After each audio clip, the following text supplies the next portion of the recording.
क्या आपके पास भी स्पैम कॉल्स आते हैं? क्या आपके लिए भी स्पैम कॉल्स सिरदर्द बन चुके हैं? अनचाही कॉल्स। दरअसल स्पैम कॉल्स एक ऐसी बीमारी बन चुकी है जिससे हर कोई परेशान है। फिलहाल तो अनचाही कॉल के खिलाफ ट्राई ने कमर कस ली है और इसी कड़ी में ट्राई ने टेलीकॉम कंपनियों पर एक बार फिर 12 करोड़ रुपए का जुर्माना लगाया है। टोटल जुर्माने की रकम जो है वो ज़्यादा है, लेकिन 141 के आसपास है, बट ये जुर्माना लगाया गया है। जुर्माना नहीं भरने पर टेलीकॉम कंपनियों की बैंक गारंटी भी जब्त हो सकती है। ये क्यों ज़रूरत आन पड़ी और इसका पूरा बैकग्राउंड क्या है, पहले स्टोरी में देखिए। मैं लौट रहा हूँ ख़ास मेहमानों के साथ और आज हम इसी विषय के इर्द गिर्द चर्चा करने की कोशिश करेंगे कि ये जुर्माना क्या पर्याप्त है उन टेलीकॉम कंपनीज़ के लिए जो ना ट्राई की सुनती है, ना सरकारों की सुनती हैं, और ग्राहकों की तो सुनेगा ही कौन। रिपोर्ट देखिए, मैं लौट रहा हूँ मेहमानों के साथ।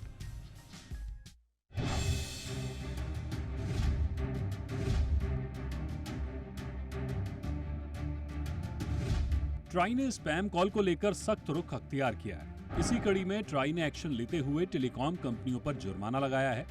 ट्राई का कहना है कि लाख हिदायतें देने के बाद भी टेलीकॉम कंपनियां स्पैम कॉल को रोकने में नाकाम हो रही हैं और साथ ही इस पर ब्रेक लगाने में गंभीरता भी नहीं दिखा रही है।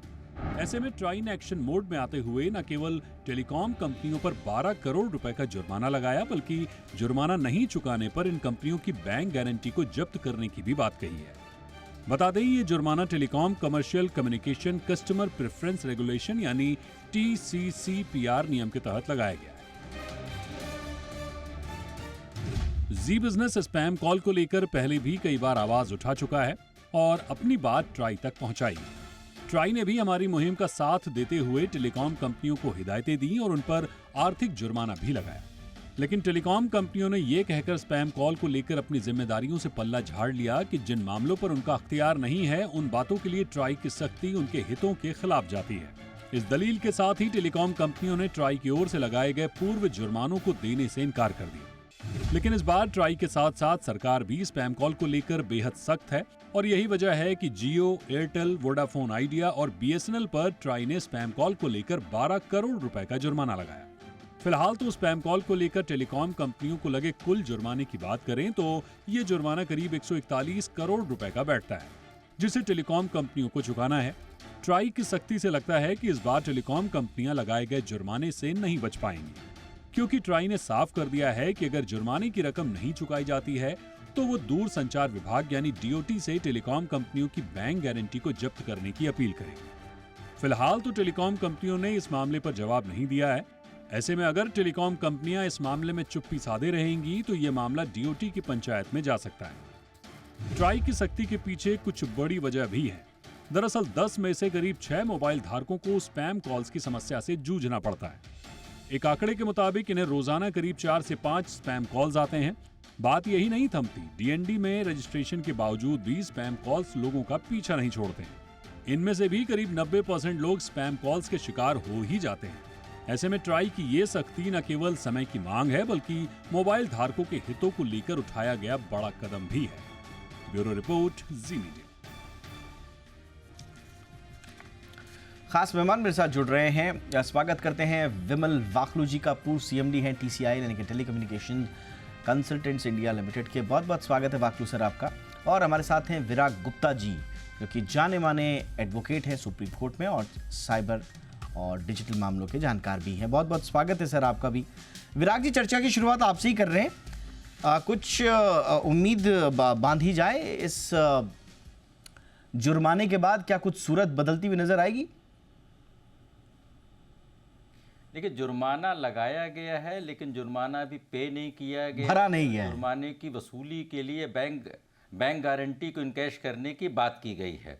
लेकिन जुर्माने के पहले थोड़ा सा मर्ज के बारे में हम समझते हैं। कुछ 2-3 रिपोर्ट मेरे पास हैं कि जब मुझे लगता है कि जब मन की बात में प्रधानमंत्री जी ने डिजिटल अरेस्ट के बारे में अपनी चिंता व्यक्त की, उसके बाद सिस्टम ने काम करना चालू किया है, जिसके कि परिणाम आ रहे हैं।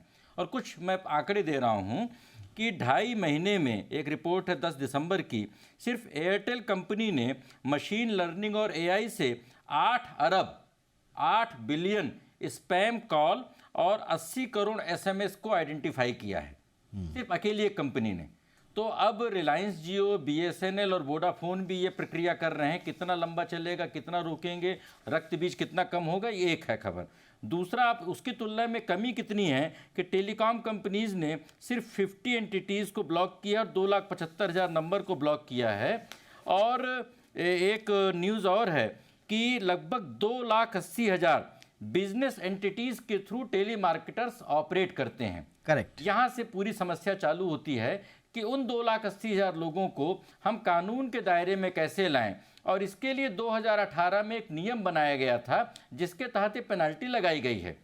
अब इस नियम से बचने के लिए ये कंपनियां एक नया शिगुफा छोड़ रही हैं, 2 शिगुफे छोड़ रही हैं। पहला शिगुफा ये छोड़ रही हैं कि जो OTT प्लेटफॉर्म जैसे व्हाट्सएप है, यहाँ से बहुत ज़्यादा स्पैम कॉल आ रही हैं, लेकिन व्हाट्सएप जैसे OTT को नियंत्रित करने के लिए अभी कोई कानून नहीं है जो ट्राई के दायरे से बाहर है। ये पहली बात की जा रही है अपने जिम्मेदारियों से बचने के लिए।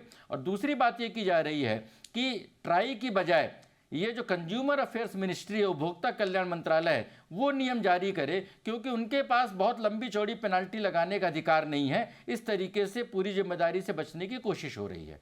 करेक्ट, ये आपने बड़ा इंपॉर्टेंट बात बोली।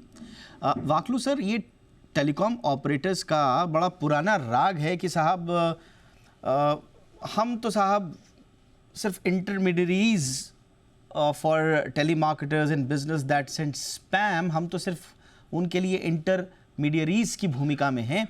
इस पे हमारी क्या गलती है साहब? तो ये और इसमें भी अब वो पहले तो जो टेलीकॉल्स आती थी उन पर भी देते थे, हालांकि जो ट्राई के रेगुलेशन है TCCPR के तहत, TCCPR के तहत, उसमें ये मैंडेट किया गया है कि आप टेलीमार्केटर रजिस्ट्रेशन सिस्टम बनाइए, स्पैम ब्लॉकिंग सिस्टम बनाइए। लेकिन अब इन्होंने एक नया शिगुफा, जो विराग जी बता रहे हैं कि साहब व्हाट्सएप वाला, और व्हाट्सएप के लिए तो सच में कोई रेगुलेशन अभी तक तो कुछ खास है नहीं। तो कितना दम लगता है आपको इन दलीलों में सर टेलीकॉम कंपनीज की? नहीं, देखिए, इसमें कोई शक नहीं कि ये एक बहुत बड़ी समस्या है दीपक जी। इसका निवारण केवल टेलीकॉम कंपनीज के जिम्मे पर छोड़ दिया जाए, ऐसा नहीं हो सकता। पूरा अगर अंतर्राष्ट्रीय स्तर पे आप देखें तो यूएस में भी टेलीमार्केटर्स पे डायरेक्ट FCC एक्शन लेता है। तो ये पावर यहाँ भी रेगुलेटरी अथॉरिटी के पास तो होनी ही चाहिए। और जैसा कि विराज जी ने बताया कि ऑलरेडी एयरटेल ने शुरू किया है और कई आइडेंटिफाई किए हैं आर्टिफिशियल इंटेलिजेंस और मशीन लर्निंग के द्वारा। तो ऐसा ये जो काम है ये टेलीकॉम कंपनीज तो कर सकती हैं, लेकिन अभी टेली मार्केटर्स को पनिश करके कोई एग्जाम्पल अगर हम सेट करें, न्यूज़ आए मार्केट में कि भाई इनको बार कर दिया गया, इन पे फाइन लगाया गया, तो बाकियों को थोड़ा उससे डर होगा। अभी तो टेलीमार्केटर्स को कोई डर नहीं है, उनको पता है कि एक पकड़ा जाएगा तो दूसरा सिम से कॉल कर सकते हैं। ये एक बहुत बड़ी समस्या है। तो इसमें दोनों चीज़ों पे एक्शन लेना पड़ेगा। जब तक ये इंटीग्रेटेड अप्रोच नहीं होगा, क्योंकि अभी कुछ दिन पहले बताया गया भाई ये OTT प्लेटफॉर्म्स पे एक्शन कोई और मंत्रालय लेगा। ये बात बिल्कुल गलत है। ये एक कमांड के अंडर होना चाहिए, तभी होगा, नहीं तो एक दूसरे पे ब्लेम हम डालते रहेंगे ऐसे। एब्सोल्युटली। बट वाकलू सर, मेरा ये है कि इसमें देखिए, इसमें रेपुटेशनल डैमेज तो हो ही रहा है कंपनीज का, बट इसमें उनका रेवेन्यू लॉस भी हो रहा है। स्पैम की वजह से जो इम्पैक्ट आता है सब्सक्राइबर्स बेस का, और आपने सही कहा कि इस तरह की खबरों के बाद भी सब्सक्राइबर बेस जो घटता है, तो ये तो सीधा, उसके बावजूद ये कहना साहब कि OTT प्लेटफॉर्म्स व्हाट्सएप जैसे हैं वो वहाँ से आ रही है साहब, वो तो TCCPR के अंडर भी नहीं आता है, तो उसमें हम क्या करें? तो ये जो रवैया है, ये आपको ठीक लग रहा है टेलीकॉम कंपनीज का? नहीं, मैं ये रवैये की बात नहीं, मगर सच्चाई तो ये है कि जब व्हाट्सएप प्लेटफॉर्म को बोला गया कि आप जो भी स्पैम कॉल्स हैं इनको ट्रैक कीजिए, और जो भी नेशनल सिक्योरिटी के अगेंस्ट है या जहां से कॉल्स ओरिजिनेट होती हैं, तो वो आइडेंटिफाई कीजिए, उन्होंने मना किया। वो कह रहे हैं जी यह एंड टू एंड सिक्योरिटी है और उसमें हम ब्रीच नहीं कर सकते। तो ये समस्या तो है। इसमें टेलीकॉम कंपनीज के लिए अंदर उसमें घुस के एक्शन लेना कठिन काम है। इसलिए इसीलिए मैं कह रहा हूँ कि कोई इंटीग्रेटेड अप्रोच होना बट चाहिए। ये देखिए, अब यही बात होती है, ये जेन्युइन प्रॉब्लम है टेलीकॉम कंपनीज की, ये प्रॉब्लम जो है वो जेन्युइन प्रॉब्लम है, एकदम जेन्युइन। बिल्कुल। बट इतिहास भी कोई चीज होती है। अगर आज ग्राहकों की हर 8वीं शिकायत स्पैम कॉल से रिलेटेड है और उसका निवारण अब तक नहीं हुआ, तो फिर सवाल आप पर ही उठेंगे। काश कि टेलीकॉम कंपनीज ने वो जो मोबाइल से सिम कार्ड से आने वाले जो स्पैम कॉल्स हैं उनको रोकने के लिए तत्परता दिखाई होती, तो शायद आज बेहतर स्थिति में होते, एक ट्रस्ट डेफिसिट ना हुआ होता। विराग जी, इस पर कुछ जोड़ना चाहेंगे?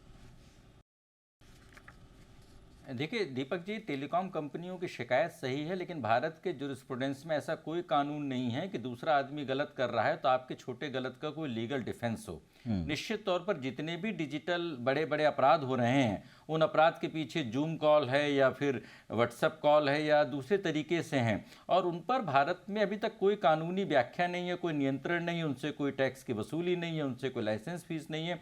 और टेलीकॉम कंपनियों का कहना है कि उनके पास रेवेन्यू नहीं है और उनके ऊपर अगर कंप्लाइंसेस ज़्यादा हैं, और कंप्लाइंसेस का अगर देखें तो जो 2,80,000 का मैंने एंटिटीज़ बताया उसके नीचे टेली मार्केटर्स का लिंक है, और उनको जो एक अभी सिस्टम बनाना है कि जो प्रिंसिपल एंटिटीज़ हैं और टेली मार्केटर्स हैं उनको रजिस्टर करना है complete chain on the distributed laser technology platform. वो जब बनेगा तो वहाँ से सुरक्षा पैदा होगी। लेकिन अगर बहुत सारे दरवाजे जो OTT से खुलते हैं तो दोनों बातें हैं। पहली बात यह है कि जो ये नियम बने थे नोटिफिकेशन 2018 के, उन नियमों को टेलीकॉम कंपनियों पर लागू होना ही चाहिए और उन्हें इसका पालन करना चाहिए, और ट्राई के पास ही पूरे अधिकार हैं, और इसलिए कंज्यूमर अफेयर्स मिनिस्ट्री के पास जाने से ये शिफ्टिंग ऑफ रिस्पॉन्सिबिलिटी होगी और वो कड़ाई नहीं हो पाएगी, इसलिए इनसे जुर्माने की वसूली होनी चाहिए। और दूसरी तरफ आम लोगों को राहत देने के लिए व्हाट्सएप जैसे OTT प्लेटफॉर्म्स को भारत के कानून के दायरे में लाना जरूरी है, जिससे लोगों को या साइबर अपराधों के जो पूरा आज देखिए अखबार उठा के देखिए हर दूसरे खबर साइबर अपराधों से संबंधित है, तो उस जड़ पर कैसे जाएं। और अगर जड़ में हम देखें तो जब 1757 और 1764 में प्लासी और बक्सर का युद्ध हुआ था, तो बंगाल, बिहार, उड़ीसा में ईस्ट इंडिया कंपनी ने क्या किया था कि आमदनी पूरी अपने पास कर लिया था और पूरा जो गवर्नेंस का सिस्टम है वो पूरा नवाबों के हवाले कर दिया था। इसी तरीके से भारत अभी उस दौर में गुजर रहा है डिजिटल क्रांति के, कि ये पूरे पैसे को हड़प रहे हैं, जिम्मेदारी कोई पूरी नहीं कर रहे हैं, और कानून का शासन संविधान की 75वीं वर्षगांठ पर इन कंपनियों पर कानून के शासन को सख्ती से लागू करने की जरूरत है। विराग जी, मेरा एक कॉम्प्लीमेंट्री सवाल इसी पे है कि अगर हम टेलीकॉम कंपनीज का पक्ष इसमें देखें, जो वो कह रही हैं कि साहब spam can not be fully eradicated unless all parties are involved, तो इसमें कितना आपको दम लगता है? और क्या वाकई में भाई यहाँ से अगर आप दुरुस्त इनको कर भी देंगे, अगर जुर्माना वसूल के या जो भी है, लेकिन अगर आप व्हाट्सएप से इसी तरह की कॉल्स आती रहेंगी तो ग्राहक की परेशानी तो जस की तस रहेगी सर। विराग जी, देखिए Deepak ji, telecom commercial communication customer preference regulation 2018, ये लगभग 50 पेज का रेगुलेशन है। मेरी किताब में इसका पूरा विवरण भी दिया हुआ है, और इसमें टेलीकॉम कंपनियों की विस्तार से जिम्मेदारी है, और यह जिम्मेदारी उनके लाइसेंस के तहत है जो ट्राई ने और डिपार्टमेंट ऑफ टेलीकॉम ने उनको दिया हुआ है। इसलिए उनकी लाइसेंस की जिम्मेदारी से वो बच नहीं सकते हैं, लेकिन उनके जिम्मेदारी पूरा करने से साइबर अपराधों पर बड़े पैमाने पर लगाम लगेगी। लेकिन वो अपने डिफेंस में दूसरे सेक्टर की कमियों को बताने का मुझे नहीं लगता उनके पास कोई कानूनी अख्तियार है। दूसरे लोगों को करने के लिए सरकार अपने कानून में नियमों में संशोधन करे, लेकिन रेगुलेशन 2018 जो कि नोटिफिकेशन है 19 जुलाई 2018 की, और उसमें अमेंडमेंट हुआ था 21 दिसंबर 2018, और बाद में भी अमेंडमेंट हुए हैं, तो उसके तहत इन कंपनियों को अपनी जवाबदेही पूरी करनी चाहिए, और ट्राई को इस मामले को आगे ले जा करके उन कंपनियों का अगर जुर्माना नहीं पे करती हैं तो उन कंपनियों को बैंक गारंटी को इनकैश करना चाहिए। ऑलराइट, वाकलू सर, अब अभी तक तो फाइन कंपनीज ने सेटल नहीं किए हैं, अब ट्राई कह रहा है कि साहब हम रिकवरी करेंगे थ्रू बैंक गारंटीज, इतना बड़ा भी अमाउंट नहीं है, बट आपका सजेशन क्या होगा टेलीकॉम कंपनीज़ को? फ़ाइन दे के आगे बढ़ जाएं, सेटलमेंट करें, नज़ीर पेश की जाए, क्या क्या होना चाहिए जो कि टेलीकॉम कंपनीज़ के भी हित में हो और ग्राहकों के तो अल्टीमेटली हित में होना ही चाहिए? दीपक जी, जैसे आपने ठीक ही कहा, जो कुछ भी हो वो ग्राहकों के हित में होना चाहिए।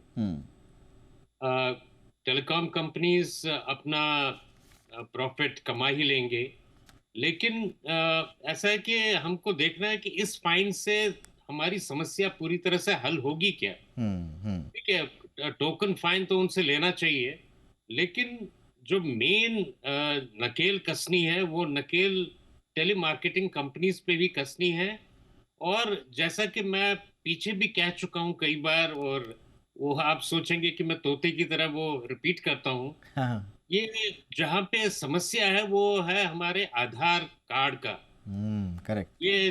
ये इलीगल आधार कार्ड्स इशू होते हैं और उनके बेसिस पे टेलीकॉम कंपनियां अपना सिम कार्ड इशू करती हैं, और ये टेलीमार्केटिंग कंपनीज इन्हीं का दुरुपयोग करती हैं।